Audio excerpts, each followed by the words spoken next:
I just woke up from a fever, and also I have an interview in 5 days, which I've not prepared for, which is fine because I wanted to make this video because I'm just really confused about what all the fuss is. All of this internet discourse about AI winning art competitions and literary prizes, and everyone's scared. How will we ever be able to tell what's AI generated and what's human made? I can tell. I don't know what your problem is. Because there are tells, right? I mean, the weird repetitive sentence construction of not X, not Y, but Z. And the M dash is the popular one, and also like different words it keeps using, like delve or quietly, quietly doing something, quietly changing something.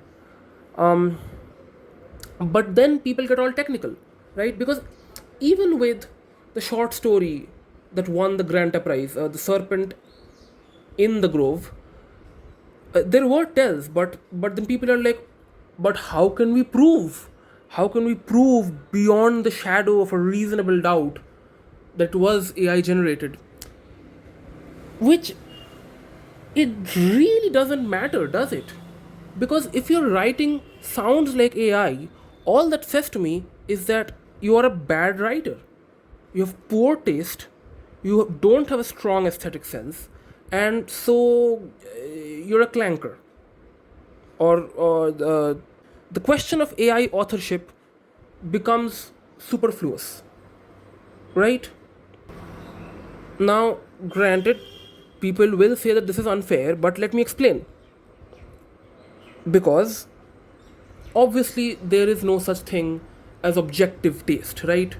A work of art will have to be made sense of in a certain time and space, against a certain cultural background, and if you wanted to get theoretical with it, there's Yoss would call it a horizon of expectations, whatever. And against this culture or horizon or whatever you want to call it, the work of art will have to be in some way subversive, whatever way, be it in content, in the reader's expectations, genre conventions, or very simply style, whatever. But it has to say something. Otherwise, it's just porn, which is fine. People watch porn, but it's not art. So, okay. Um, The Sound and the Fury. I've been reading this. Very good. Brilliant piece of work. Very experimental. But if if this book existed in a world where every book was written in this style, where every book was written in a stream of consciousness style and narrated by a mentally disabled person, it would not be a very good book. So, yeah. And also in LinkedIn, where 99% of the posts are AI generated, people defend like the AI style of writing. They will say, "Oh, did you know? Did you know that Emily Dickinson used M dashes?" So, because who cares? First of all, Emily Dickinson did not live in a world where AI existed, so the people who read her will know that. Also, the way she was using M dashes and the way she was arranging the sentences, the lines of the poem, was really unique and unlike anything else that anybody was doing at that time. So, it was unique. That's what made it creative and artistic. In universities also, there's seems to be a lot of confusion because institutions are like buying really expensive AI detection software. It should be of the least importance whether a piece of writing is actually AI generated or not. If it reads like AI, it is bad writing. And if you are a professor, one of your jobs, one of your jobs will be to teach your students how to write well. So, you know, you're allowed to flag down writing just for being bad or plain boring. Of course, I know there are halfway houses. There are instances where it's not so clear cut, like Olga Tokarczuk used AI to write her novel, whatever. But I'm still saying that my thesis still stands, which is that AI art or anything that looks or sounds like AI art is by definition bad art. Because I think people are too caught up trying to figure out whether a piece of art is good or bad regardless of AI authorship from some objective standpoint outside of history or culture. And I'm telling you, such a standpoint does not exist.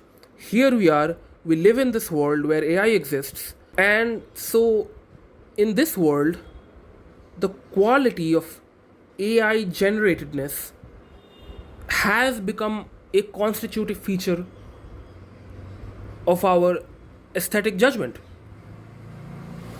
So, deal with it.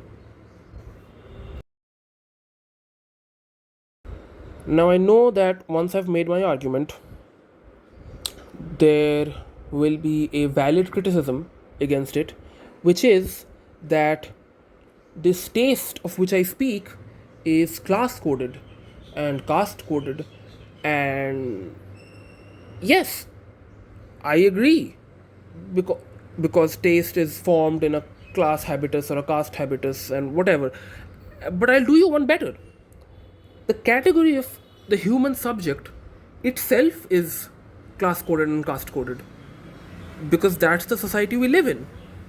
The privilege of being a human subject with rights and freedoms and duties and dignity is not freely given, is not uniformly distributed. So, when you go about trying to establish and classify human made art, what do you expect? I get it. I mean, I get that sometimes people might be poor or they might not have a good grasp of the English language, so they might resort to AI programs. But again, those are problems that will have to be reckoned with on their own. Wealth disparity, or if professors don't have the time to check assignments properly to see whether they have those AI tells. These are problems that will have to be reckoned with on their own. But bending backward for AI is not going to solve anything. And Aidan Walker has a Substack. He has a Substack called "How to Do Things with Memes." He talks about AI a lot, and he gave this metaphor that AI is like McDonald's in the US context, right? Because it's like a cheap alternative to home cooked meals. Here it might be like an egg roll. But the problem is, I get it. I get why you might resort to buying junk food or an egg roll, but eventually you're going to have to learn to cook for yourself.